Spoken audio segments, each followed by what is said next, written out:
Broadcast is now starting. All attendees are in listen-only mode.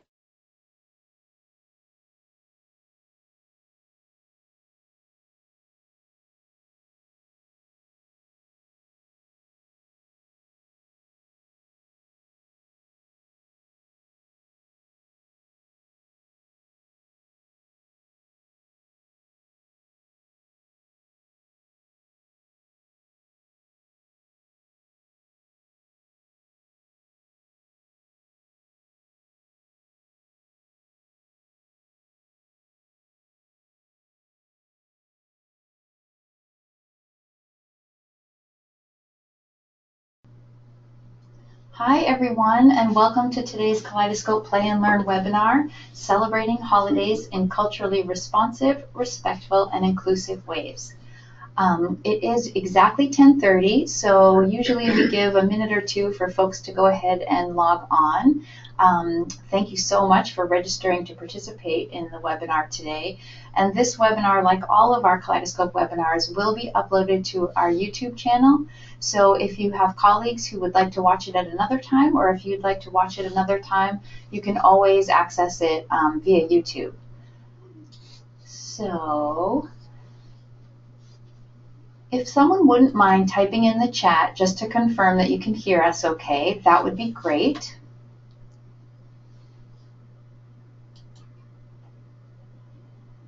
Great, thank you, Beth, much appreciated.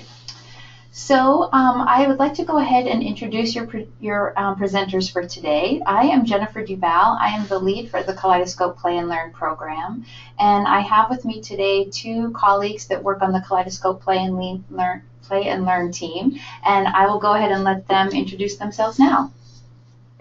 Hi, I'm Kim Huang. I am a new family engagement specialist, and I just joined last month, and I'm happy to be here. Hi, this is Wisteria Oliver. I've been working with Kaleidoscope Play and Learn for about the last year.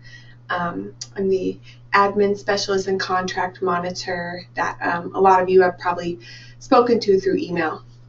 Good to be here. Great, thank you all so much for participating. And we are going to go ahead and get started with today's webinar, but just to let you know, this is one that we're excited to present with you, but we really are hoping that it can be interactive, because while we have some tips and some ideas around best practices as far as celebrating holidays in your Kaleidoscope Play and Learn groups, we know that we can learn so much from you, and we love to hear what you all are doing in the field. So you all are currently muted so that other folks aren't distracted by background sound. But whenever you would like to type in a question or a chat, please go ahead and do that in the panel there for GoToWebinar, and we will be happy to address those. And then we will certainly have time at the end for some more interaction as far as sharing ideas and things that you've been trying in your groups. So with that, we're going to go ahead and get started.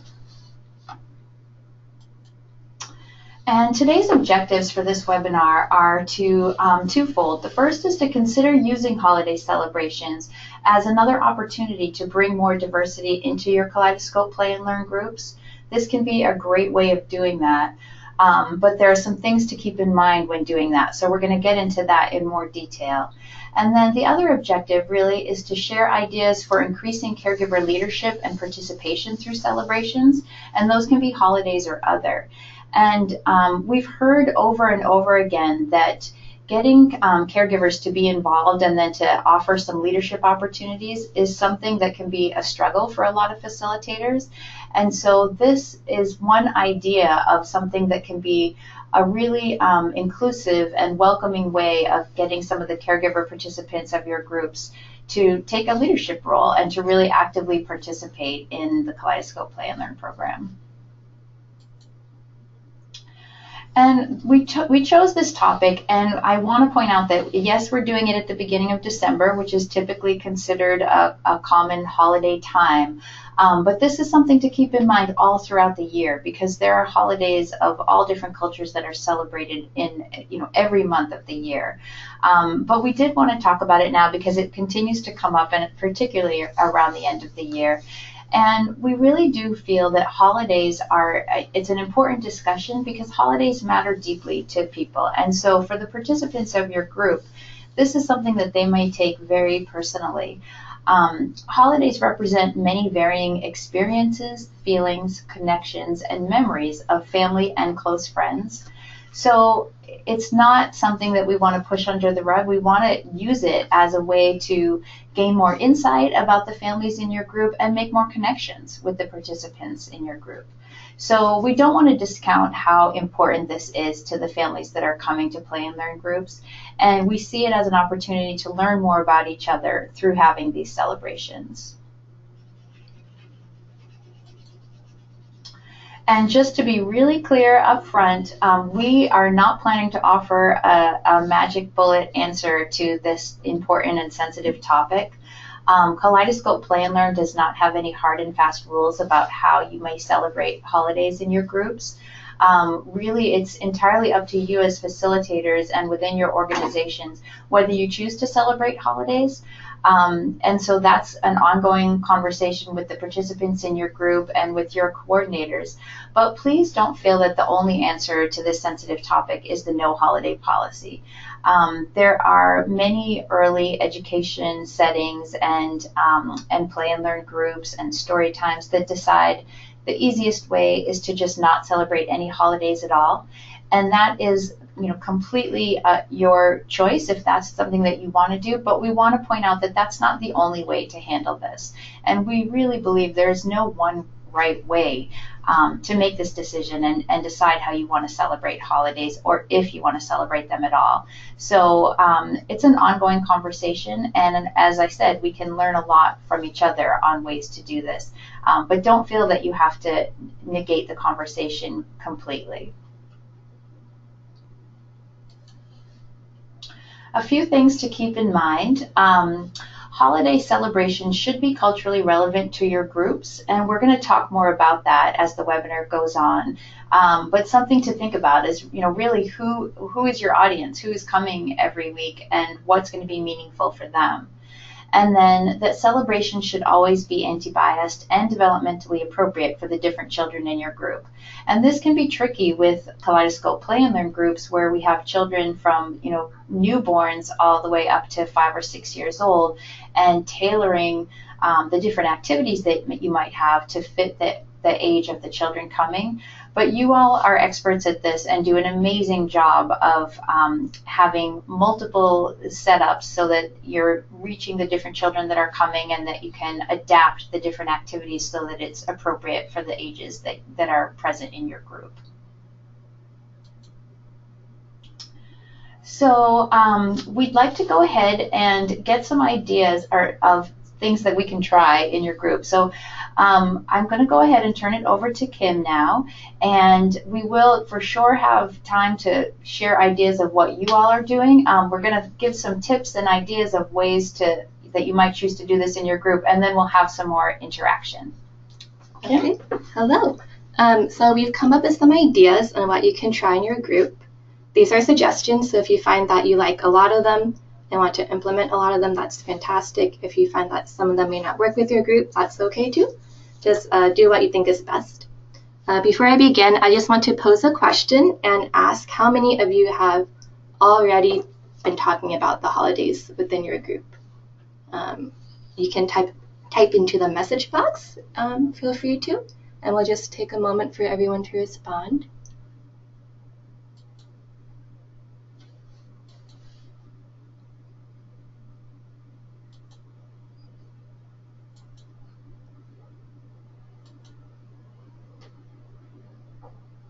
Okay, maybe not a lot of people have had these conversations yet with their group, or maybe they have. Either way, it's okay. If you haven't had these conversations yet, but you plan to, there are different ways that you can initiate this topic. Our first suggestion is to simply ask your participants sometime in advance whether or not they do celebrate, and if they do, when, why, and how they celebrate, as well as what kinds of activities they might like to do within the group that are related to it. You can do this collectively or individually before, during, or after your KPL session. And moving to the next slide. Okay. Thank you. Sure. Another idea is to use a suggestion box, but you don't have to use a box. You can use anything you have on hand.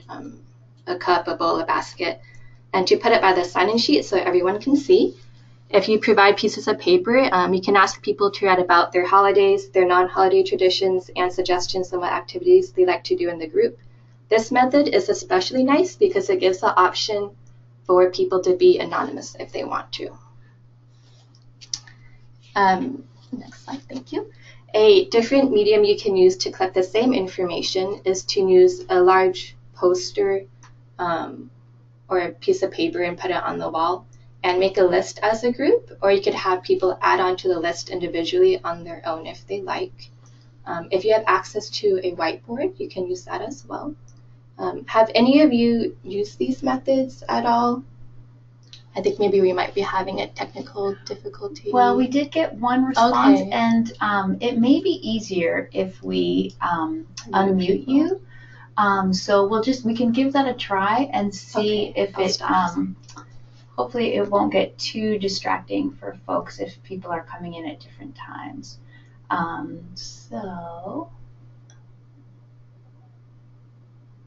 While we're figuring out the unmuting on our end, if you want to go ahead and type into the question bar, if you've tried these, that would be great.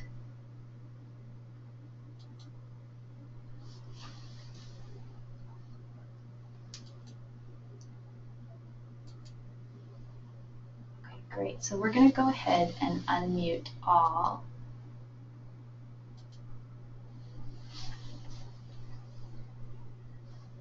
That's hand raising, I think.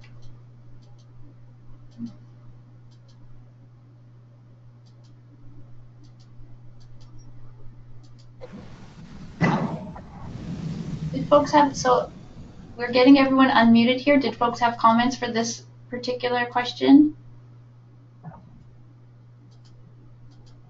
Maybe there are other techniques that you've used to. No, thank you. And some folks are self-muted, so I'm not Okay. able to unmute you if you have muted yourself. But if you'd like to offer your own tips, this would be a great time.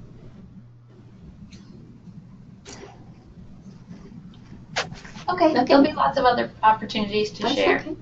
Okay. So if you have used these methods or other techniques, you might find that afterwards you or your participants may not really prefer to focus on the holidays too much. And if that's the case, there are different approaches you can take. One of them being you can focus your celebrations on seasons instead. Excuse me. And so that meaning you can focus on winter time or all the seasons, the transition of seasons.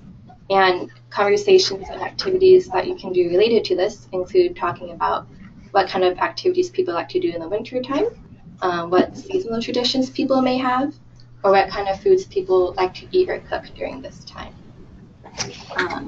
There are many other ways you can also celebrate seasons. If anyone has any examples that they can think of and they've used in the past that they'd like to share with everyone, that would be great. Okay, great. And if you are unmuted and haven't muted yourself, feel free to go ahead and just interject your idea.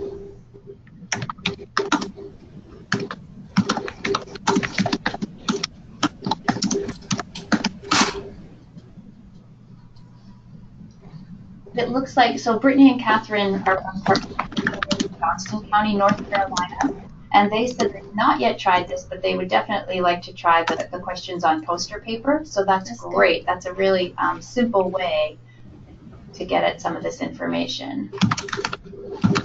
Anyone else with other ideas that they have tried?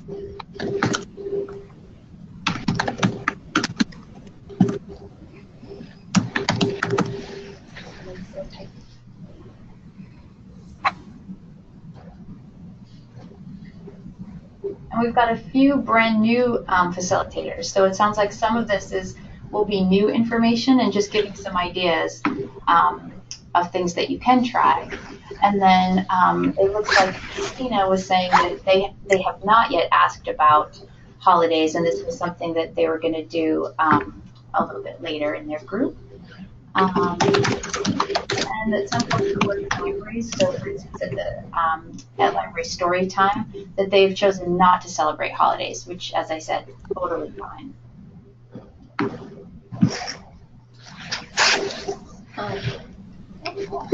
Some other ideas to celebrate the seasons. We talked a little bit before the webinar began. Could be taking your group out for a nature walk. Also celebrating the solstice days and having potlucks to about the longest day of the year.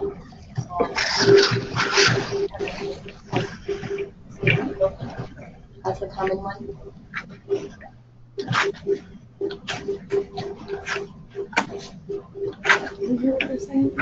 Looks like Literally.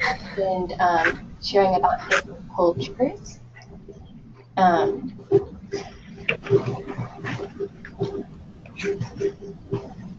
So that it looks like that's like somebody's suggestion of saying like, so did you know that Jamie celebrates Christmas and Maria celebrates Hanukkah? And learning about what friends of the group are sharing different holidays that they celebrate. Having an open discussion. So great, that's a great idea. Yeah, do that maybe at circle times or a more open forum, another way to connect. Very good. So in addition to seasons, another approach that you can take instead of focusing on holidays is to celebrate food. Everyone loves food. So what you could do is you could have little food making activities like decorating cookies, shaped like trees or snowflakes. You can have a potluck and invite people to bring a dish to celebrate this and share with everyone. Or set up a beverage station so people can have a hot beverage like tea or cider. So these are just some ideas how you can use food in your group.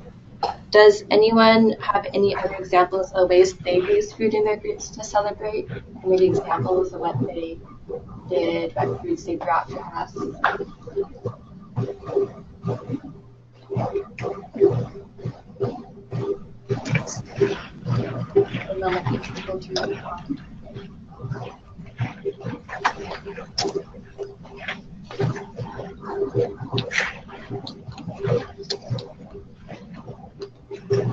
Oh, okay, so it sounds like it is a bit distracting with different people's sound. And we're going to go ahead and continue while we mute. We'll have to re-mute and then ask that you do type in your responses so that folks aren't distracted by the background sound. And then at the end, perhaps when we're no longer, in presentation mode, we'll be able to have we can unmute again and then have some more open discussion, because we really would love to hear ideas from all of you. So we're going to go ahead and once again,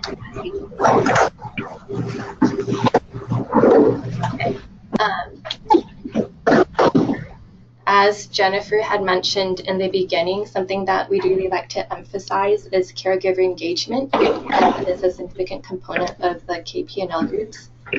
This time is a really great opportunity to encourage caregiver engagement and to get them involved and excited. Caregivers can lead or co-lead a holiday or a seasonal activity, facilitate a song, a story, make or bring a snack or food. If you can, try to make this a goal.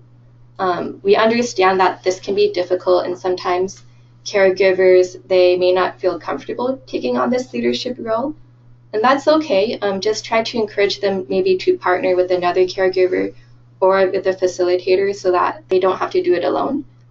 Be sure to be welcoming and invite them to participate, but don't pressure them.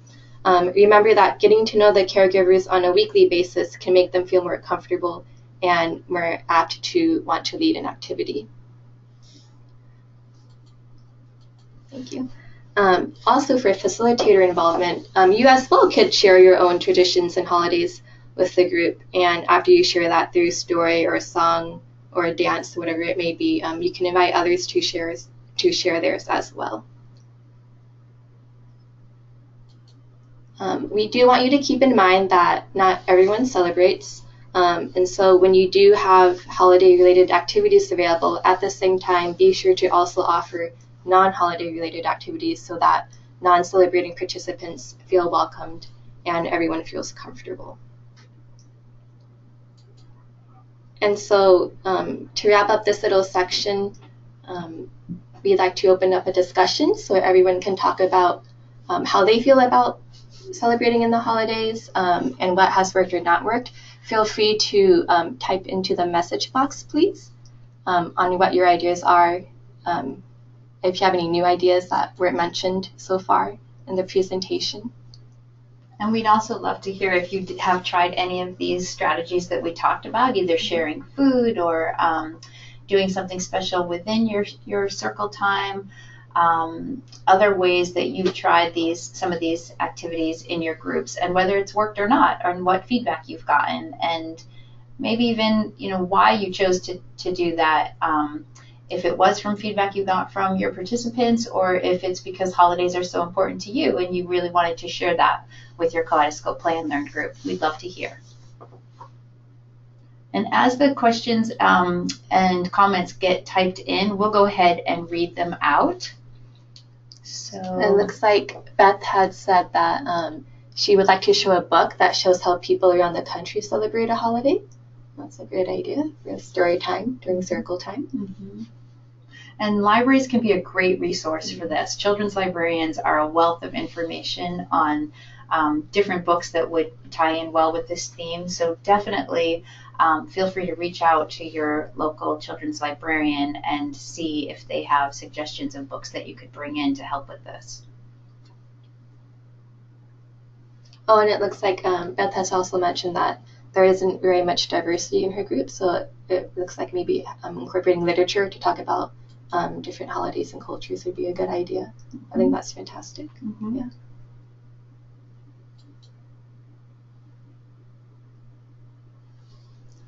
It looks like Brittany has said that in the past she's worked with different vendors in the community to get pumpkins donated for the kids to paint, which is a fun activity. Yeah, definitely reach out to your community resources and see what you can do for the KPL group. Yeah, that's great. And it looks like Christina has said that they've shared flashcards and songs to learn words in different languages, and both parents and kids were happy with this. Some of them were English speakers learning something new, and some of them were Spanish-speaking speakers who felt more included, like they had something to share. So that's a good idea as well. Yeah, that definitely hits on our comment that this can be a great way to learn more about other cultures when you do it in a sensitive and inclusive way. That's wonderful. Before we move on, one more minute, if anybody has other ideas they want to share. This is how we learn about things to try in groups, is hearing what's worked for other folks. So we love these ideas. Thank you so much for taking the time to type those in. And keep them coming too. We can always read them later. Absolutely. They come into the box. Absolutely. All right. So next, Wisteria is going to take over and go into more detail about what perhaps to avoid during this time of celebrations and holidays, so that your group can enjoy the celebrations in an anti-biased and culturally inclusive way. Okay. Hi guys. So just going over some things that you might want to avoid when celebrating holidays at your Kaleidoscope Play and Learn groups. The first thing is to take care to not trivialize a cultural group by implying that the only important thing about this group is this holiday. So young children typically don't develop abstract reasoning skills until they're at least like 5 to 7 years old. So for young kids, if they were to be introduced to a holiday to which they have no connection, it's not really going to make sense to them. So you're definitely, if you are celebrating a little bit more unfamiliar holidays in your Kaleidoscope group, you're going to want to find a way to connect it to the children's lives or experience to make it meaningful for them. So does anybody have any examples of ways that you've celebrated holiday traditions that were not familiar, or even better yet, anything that you're maybe considering doing that maybe you're on the fence about, you don't know if you should or shouldn't. Maybe we can talk about that a little bit to get some ideas of how to make things culturally relevant and connected to the daily lives of your participants.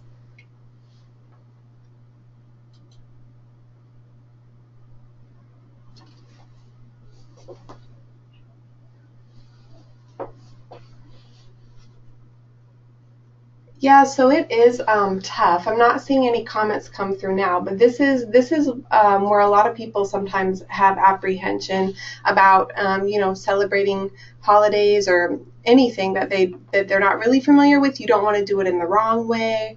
But we have found a really cute video that we'd like to show. It's kids speaking with a Native American politician, and they kind of talk about holidays a little bit in here, so we'd just like to share this with you. We thought it was a fun video, and they do a good job of kind of showing using those relationships to kind of open up the dialogue about differences and introducing unfamiliar holidays and unfamiliar cultures.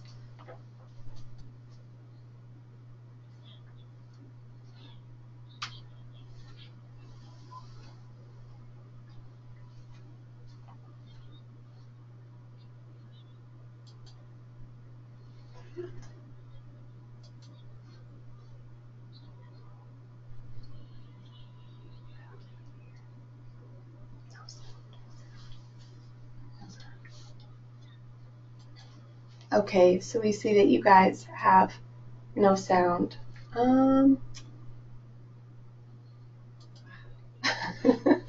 Sorry for these technical difficulties, guys. Thanks for hanging in there.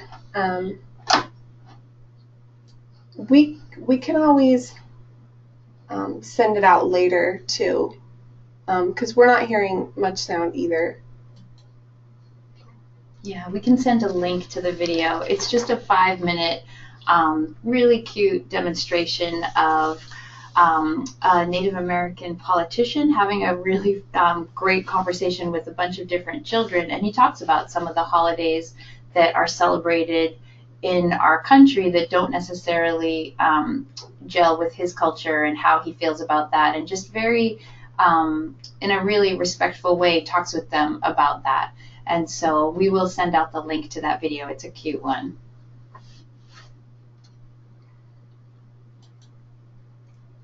So another thing that you want to avoid is you want to avoid promoting misinformation about a cultural group by disconnecting the meaning of the holiday from the cultural context of daily life. So what I mean by this is that in most cases, holiday celebrations are a way to honor a particular event in history, a cultural belief or principle, or a way to pay homage to a way of life or even the natural environment. So it's important, any holiday that you're celebrating, it is important to put it into context and acknowledge the deeper meaning behind the holiday and the significance of it. This is because holidays are important to people, so it is helpful to kind of acknowledge that deeper meaning behind the holiday and just take care to not unintentionally undermine the significance and history of any holiday or cultural celebration. Okay, so you definitely want to make sure that you don't misuse any symbols or activities of a culture which are reserved for only certain people or specific events. So certain customs, symbols, or style of dress are reserved for ceremonial or sacred purposes within a culture, and to use these symbols or ways of dress or items outside of their intended purposes can be disrespectful to those who reserve them for special purposes. Can anybody think of any examples of what type of things maybe to avoid or like commonly misused symbols?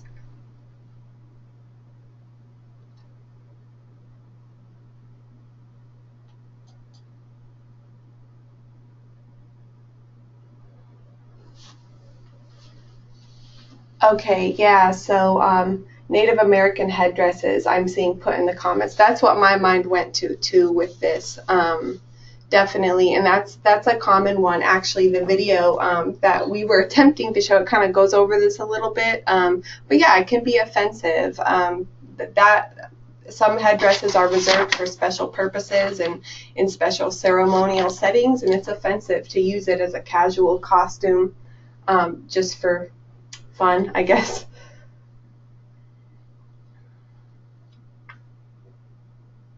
And so, yeah, definitely with, with the symbols and the ways of dress and all of that, the best way to prevent misusing them is to just be really well informed. As Kim mentioned earlier, like reaching out to your local community and getting some good background information about what you're really dealing with before you present on holidays in your groups. Just being well informed is the best way to avoid that.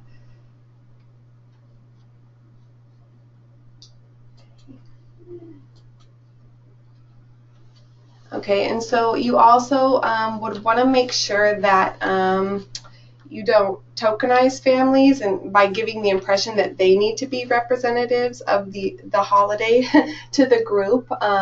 It's great if you have families there who at your group who are stepping forward and who want to share their culture and maybe like spearhead a holiday celebration or event. But it's important that you don't put it all on one family or one person. You'll want to, as a facilitator, you definitely, if this was going to happen, you definitely want to bring some additional resources and some additional like perspective and background information just to supplement, just so that there's not that, one family being singled out that they're representing their entire culture and that they're going to be the number one expert. And it should be a group process. And so definitely, make sure to also help out and provide some additional perspective, which I'm sure you all would, but it's just something to keep in mind, just to be careful of. And also, it's good to stay curious in these situations as well. If you do have, if you are going to be doing a celebration that maybe just one family is familiar with or two families out of your group are familiar with, a good idea is to just stay curious and open-minded and acknowledge what is unique about those families' particular way of celebrating that holiday, because there can be groups of people that celebrate a single holiday, but within that group of people, different families will celebrate differently, and just kind of acknowledging that so that the families aren't put in a position of just superficially representing themselves and being the representative of the entire holiday or the entire culture. And kind of going with that, just another thing to avoid is just assuming or implying that all members of a group celebrate in the exact same way. So yeah, like what I was just saying, if it's an unfamiliar holiday, and you're not so familiar with it, don't assume that, you read one article and everybody celebrates that one way, or don't assume that one of your families has the monopoly on the way to celebrate. There's many different ways to celebrate the same holidays. And then going back to, Beth mentioned earlier in the chat that she doesn't have a lot of diversity at her Kaleidoscope groups. So another way that you can acknowledge diversity and bring that diversity perspective is if everyone in your group celebrates pretty much the same holidays, you can look within that and see the different ways that different families celebrate. So that can be a good way to support diversity and inclusion, and then acknowledging that different families celebrate the same holidays differently can be the first step in a conversation toward acknowledging that there actually are other holidays as well that people celebrate differently. So and we have a comment from Julie. She says she likes the stay curious and open-minded idea.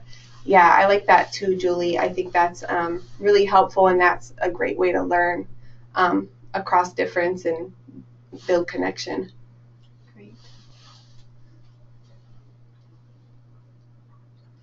So going back out to the group, we're wondering, keeping all of this in mind, what are some ways that you ensure that your celebrations are both culturally relevant to the participants of your Kaleidoscope Play and Learn group and appropriate for your group in particular?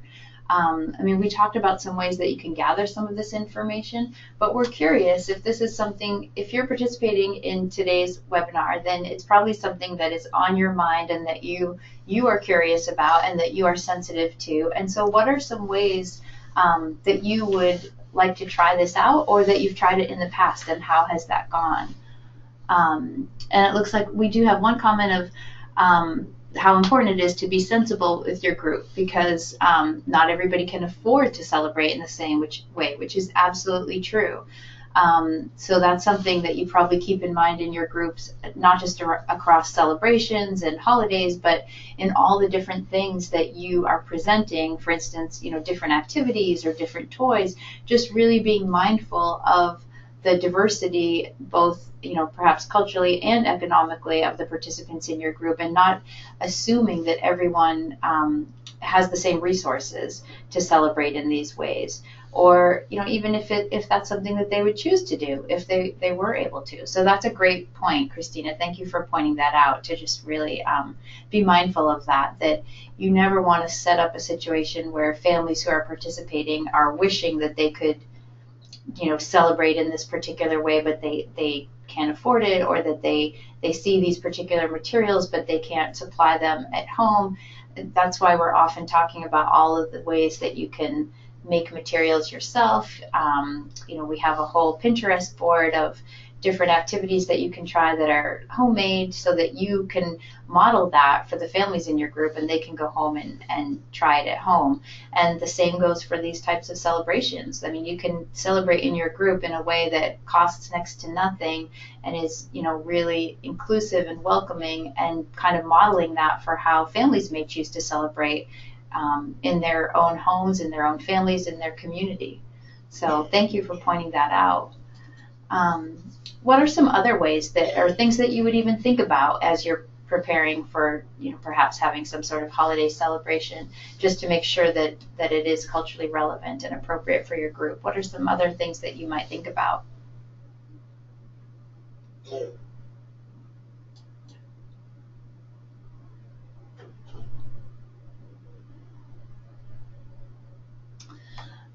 So we've got a comment of having an open conversation with the families and providing a safe space for families so that they can feel like they can express their ideas.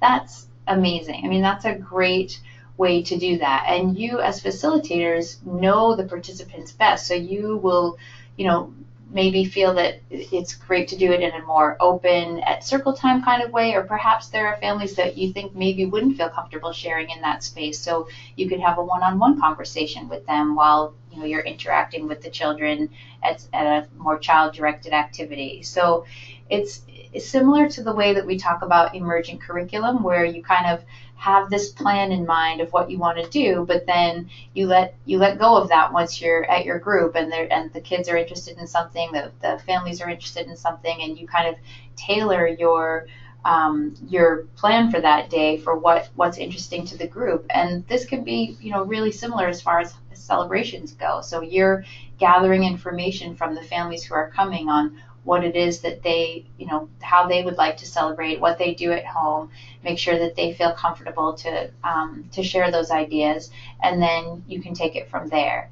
And we know it's not easy, and that that there are going to be different families who have different ideas, and so it's just really having to play that facilitator role sensitively to make sure that you're making sure everyone is heard from. So, and it looks like some folks would like to talk rather than type. So let me go ahead and unmute. And I do see another great comment of some folks are worried that they're not quite qualified to facilitate these conversations, and that it could be controversial or adversarial. And that's an absolutely valid concern. But we really do believe that if you come at it with your best intentions and you're developing relationships with the participants of your group, that they will pick up on that. And that we can all acknowledge that we're going to make mistakes and slip up some of the time. None of us are perfect, and it's an ongoing journey as far as being sensitive in this way. And so to admit that sometimes mistakes are made and figure out how to make repair is part of that process. And that in itself is great learning and modeling for the families that are participating, because parents and caregivers are going to make mistakes in their caregiving sometimes, but they need to be able to make repair after that. And then hopefully you do have coordinators or colleagues or other community resources that maybe can assist you with some of these conversations and give you some ideas or some things to try. So I would encourage you, if it's something you're really interested in, to reach out and try to get some support around doing that if you'd like to. So. And I don't know if you want to share. I'm just kind of curious, maybe what type of conversation you might be anticipating that could be controversial. I mean, we could maybe try to run through it quickly if you feel comfortable sharing, but if you don't want to, it's completely okay. And Julie, I am trying to unmute you, but it looks like you are self-muted on your end. So I'm not able to unmute you. I'll let you take that one. Can you see? Oh, yeah. Okay, so, KPL group is at the library. Usually do not celebrate holidays at all. Celebrate common or new moments like Big Box Day or Cookie Day. Someone could come who does not celebrate a holiday. And then most of the U.S. dominant holidays take up so much space in people's lives, but are often filled with challenges around economics. And what do others think?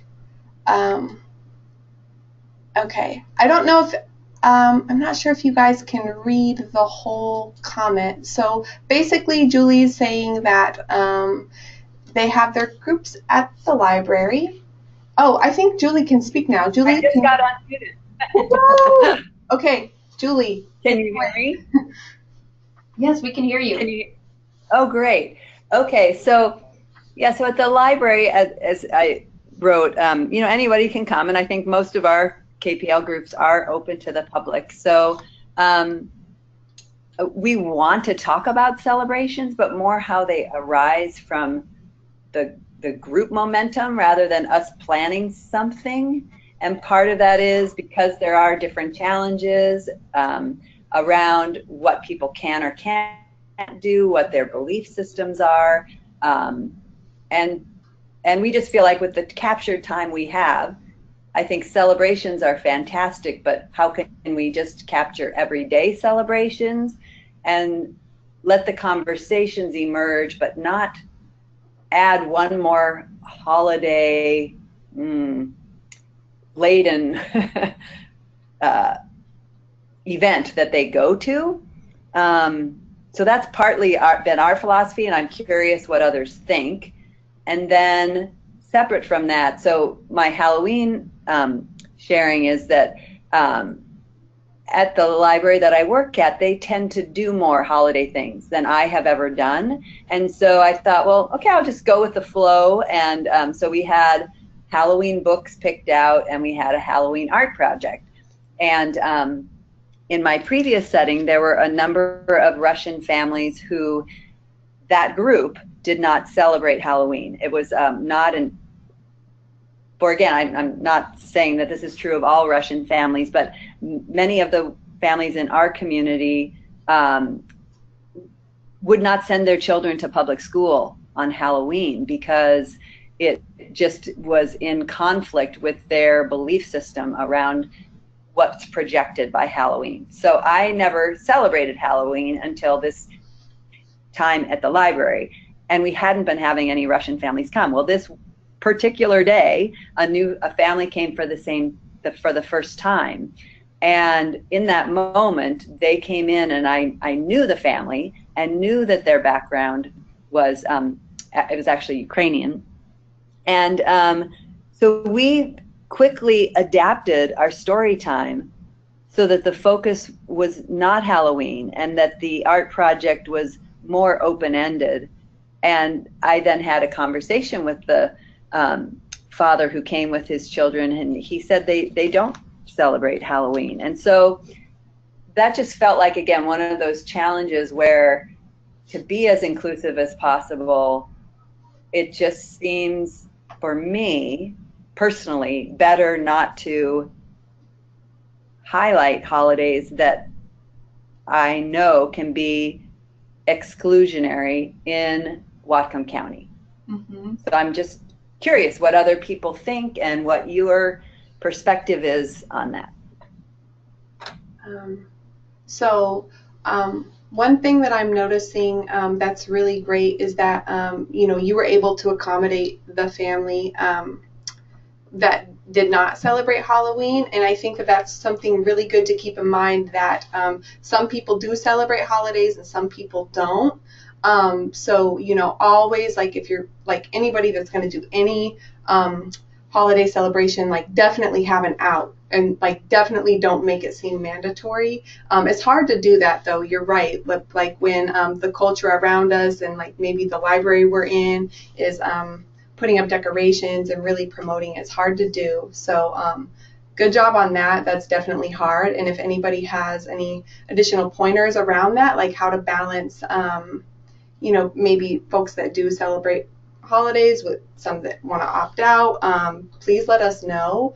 And another thing that you said that I really like is that you were talking about letting celebrations emerge naturally rather than having it be, the facilitator take control and mandate, we're going to celebrate XYZ holiday now, it's this month, and and celebrating everyday moments as well, because definitely, like, again, like tying the holidays in, or not even holidays, just any celebration you have, tying it into daily life, that's really helpful. I think that's beautiful. And I think too, Julie, that was a great example of how important it is to have relationships with the participants that are coming to your group, because you knew that family, and so you knew right off that this probably wasn't going to be an appropriate activity. And that can be really challenging because these are drop-in play groups, so there could be new families at any time. But it's one more reminder of a way of like keeping the atmosphere of Kaleidoscope Play and Learn open and curious and getting to know families, and as Wisteria said, having that out so that if that is going on in the group that doesn't feel like it's going to be appropriate for all families, having options or having the ability to kind of wing it and change course so that it makes sense for everyone that's there that day. So we have another comment here. Beth says, I like the point that there are already a lot of holiday events going on that are advertised as such. Yep. So sometimes it can kind of be, maybe it's overkill. Sometimes, if there's already a massively promoted holiday being celebrated everywhere, in every store you go in, so maybe kind of having that balanced approach, like we've been saying, like Julie said, like maybe like having celebrations around everyday moments, maybe like what Kim was saying earlier, having celebrations around like the changing seasons, and just to kind of normalize it a little bit and have it be a little bit more balanced. And then we see some holidays don't have a celebration that includes children, like New Year's Day. Children know it's happening and they want to partake. It's nice to have a celebration that can be catered to children, like, for example, a dance party and balloon drop during the program. Yeah, that's a great idea too, keeping in mind who's in your group and the developmental stages of your kids and what their experience is, for sure, Beth. That is a great idea, and I would like to go to your Kaleidoscope group when you have a dance party and a balloon drop, because that sounds great. And we have one more comment here. Yeah, it A looks couple like other examples. it's from Christina, and she said that she's in a classroom one time during the Thanksgiving time, and their activity was to draw a turkey and say, "I am not a turkey, I'm a blank." And that was one of their activities. So the kids are able to draw what their turkey was and to write what they were thankful for, and some drew Spider-Man or Darth Vader, and those are really open-ended. That's a great idea. I like that. Great. Okay, so feel free to keep putting in your comments. We will keep going through them. We're gonna move on. And I kind of already mentioned this, but this idea of the way of a way of celebrating and a way of being flexible in your groups really does bring to mind our discussion around emerging curriculum. So this too relies upon knowing the interests of your participants, and so it can be that the planning of celebrations makes sense like this, but as Julie said, maybe you don't plan it out in advance and it just comes organically from the group, and that's a great way to go. But that way too requires developing relationships with the participants in your group. So really getting to know the families that are coming week to week and what's going to be most meaningful for them. And once again, we do know that this is a sensitive topic and that there are going to be a wide array of opinions on whether to celebrate or not, and then how to celebrate. But really, again, that the most important thing is to continue to build those relationships with the participants in your group so that you're getting to know the families and what they celebrate and how they celebrate. And if you have invested in that and you've developed a sense of trust with the families, I think that they will, on the whole, know that you have the best intentions. And so they will be more willing to share their ideas with you and then to share in these special celebrations when it makes sense.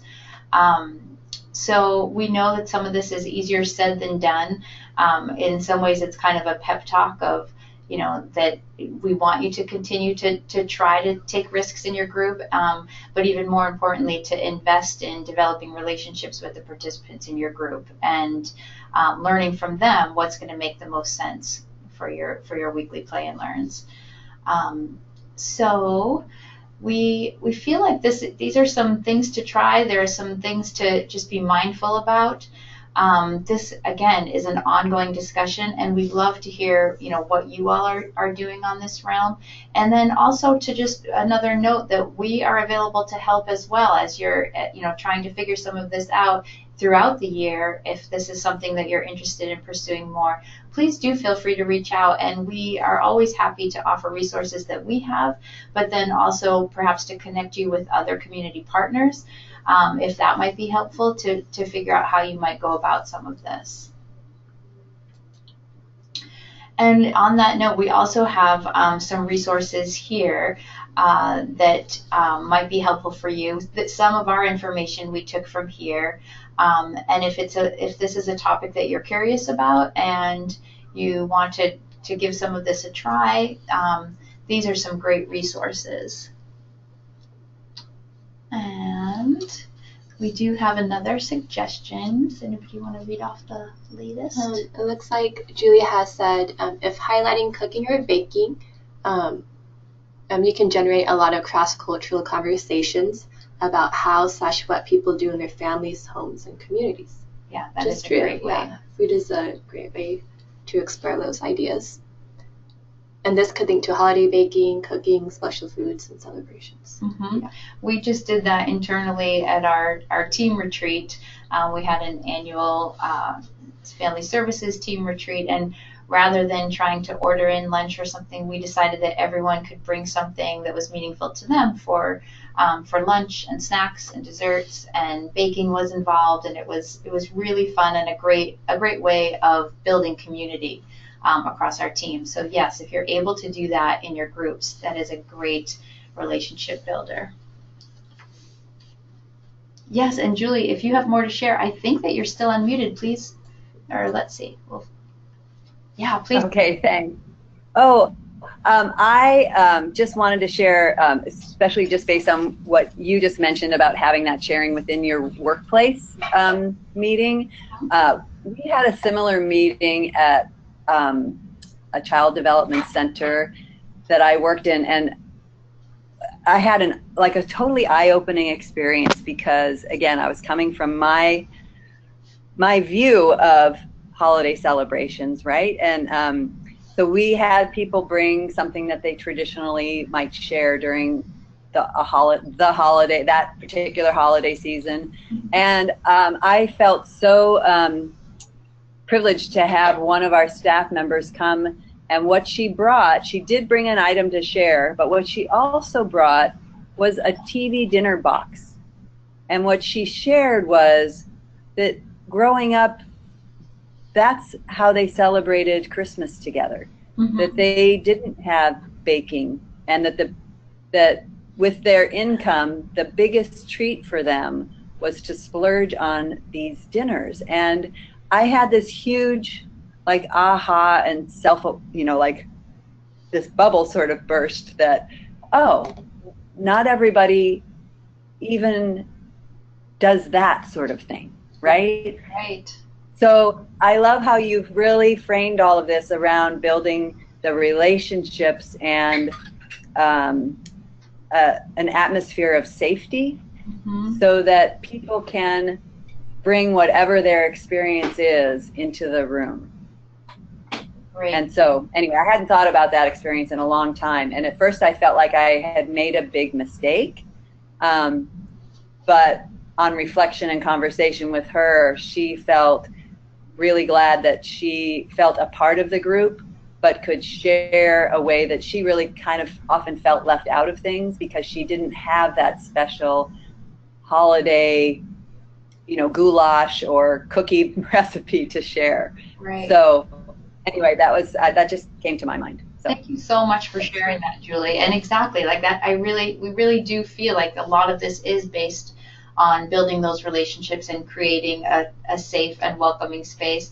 And part of why we do these training webinars is for that very reason, to create kind of a network of sharing of information and ideas and resources across all of you as facilitators. That we recognize this is a sensitive and tricky topic, and something that can be people can be nervous about giving it a try or talking about it or saying what they've done or what didn't work for them. And so we really hope to create that kind of sharing across facilitators of Kaleidoscope Play and Learn, and that's why we like to have these types of webinars. So for all of you that are participating and sharing your ideas and your questions and your observations, thank you so much, because we can all learn so much from that. And we really appreciate your participation. So, did anybody have any last comments or questions or any follow-up that would be helpful for you? Please go ahead and type it in. And if not, we are going to go ahead and wrap up today's webinar. But knowing again that this will be, it has been recorded and it will be uploaded onto our YouTube video, and that we are happy to share resources and to continue the conversation as you maybe try some of this, maybe don't try some of this, or if questions come up after as you're thinking about it, we're happy to support you in these endeavors in whatever way we can. Okay, I'm not seeing any more comments in our chat box, but you know how to find us. And again, thank you so much for participating today, and continue to enjoy your Kaleidoscope Play and Learn groups and the families that come to them. And please let us know if there's anything else that we can do to help.